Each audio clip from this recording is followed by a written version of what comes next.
क्या रोहित शर्मा दोबारा से मुंबई इंडियंस के कप्तान बनने जा रहे हैं? क्या हार्दिक पांड्या से अब मुंबई इंडियंस दूरियां बनाने वाली है?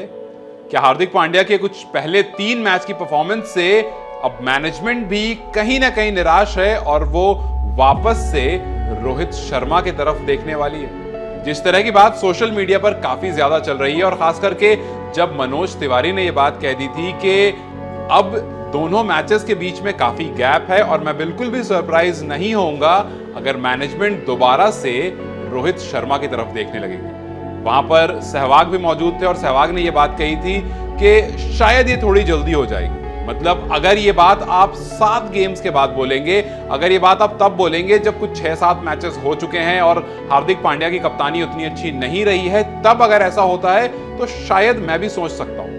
और अब बात निकल कर ये आ रही है कि हार्दिक पांड्या को 3 से 4 मैचेस का और टाइमलाइन दिया गया है। अगर तब तक वो अपनी परफॉर्मेंस सही नहीं करते हैं, अगर तब तक टीम के रिजल्ट्स अच्छे नहीं आते हैं, तो टीम एक बार फिर से रोहित शर्मा की तरफ देख सकती है।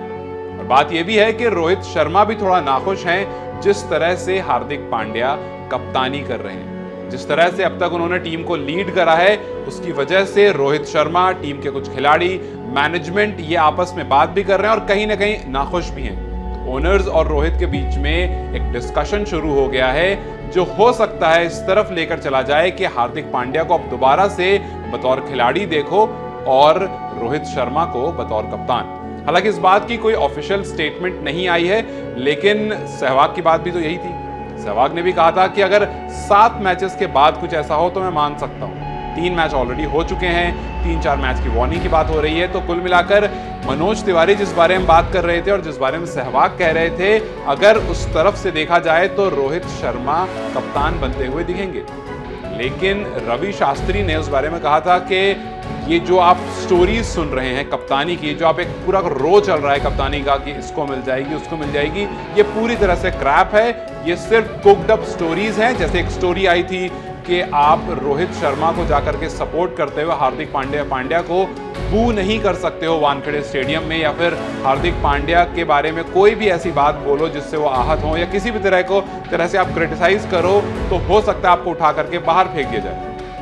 बाद में एमसीए ने कहा था कि ऐसा कुछ भी नहीं है, हमने ऐसा कुछ भी नहीं कहा है, ये सिर्फ रूमर्स हैं, तो आप इससे बाहर निकलिए। उसी तरह से रवि शास्त्री ने कहा कि ये जो भी आप स्टोरीज सुन रहे हैं ये सिर्फ कुक्ड अप स्टोरीज हैं, ये क्रैप है और सच इसमें कुछ नहीं है, ये सब कुछ प्लान किया गया है। तो मेरी तरफ से हार्दिक पांड्या को एक ही एडवाइस होगी कि आप इन सब नॉनसेंस से दूर हो जाइए। ये जितनी बातें हो रही हैं कप्तानी से हटाने वाली, जितनी बातें हो रही हैं कि रोहित शर्मा को दोबारा कप्तान बना दिया जाएगा, और ऐसी बहुत सारी बातें जहां पर रोहित शर्मा को लीडर की तरह या फिर हार्दिक पांड्या को फेलियर की तरह देखा जा रहा है, ये सारी नॉनसेंस बातें हैं। और इन सबको छोड़ करके फोकस अगर सिर्फ गेम पर रखें तो ज्यादा बेहतर होगा। लेकिन अब सवाल यही आ जाता है कि क्या हार्दिक पांड्या को इस 3 गेम के बाद या फिर सिर्फ 3 गेम के बाद जज करना सही होगा, या फिर क्या हार्दिक पांड्या को जो 2-3 गेम और का लास्ट वार्निंग दे दी गई है, क्या वो सही है? या फिर क्योंकि हमने बहुत सारे कप्तानों को देखा है एक बुरा सीजन होते हुए लेकिन उसके बाद कमबैक करते हुए। लेकिन फिर सवाल ये भी आ जाता है कि क्या हार्दिक के फेलियर के बाद दोबारा से जब मैनेजमेंट रोहित की तरफ मुड़ेगी तो क्या रोहित उसको एक्सेप्ट करेंगे? और अगर इस बार एक्सेप्ट नहीं करेंगे तो नेक्स्ट ईयर क्या रोहित मेगा ऑक्शन में जाएंगे? खैर सवाल बहुत सारे हैं और उसका जवाब सिर्फ वक्त ही दे सकता है। लेकिन आपकी क्या राय इस पूरे मुद्दे को लेकर? क्या आपको लगता है कि हार्दिक पांड्या से कुछ मैचेस के बाद कप्तानी ले लेनी चाहिए अगर उनकी परफॉर्मेंस खराब रहती है? क्या आपको लगता है कि रोहित शर्मा को एक्सेप्ट कर लेना चाहिए ये कप्तानी जब हार्दिक पांड्या की तरफ से आए, या फिर रोहित शर्मा को पीछे हट जाना चाहिए और नेक्स्ट ईयर अपने आप को इस टीम से निकालकर मेगा ऑक्शन के लिए अवेलेबल कर देना चाहिए? अगर आपको जो लगता है मुझे अपनी राय कमेंट सेक्शन में जरूर बताएं। इस वीडियो को लाइक और शेयर जरूर करें और जाते जाते चैनल को सब्सक्राइब करें।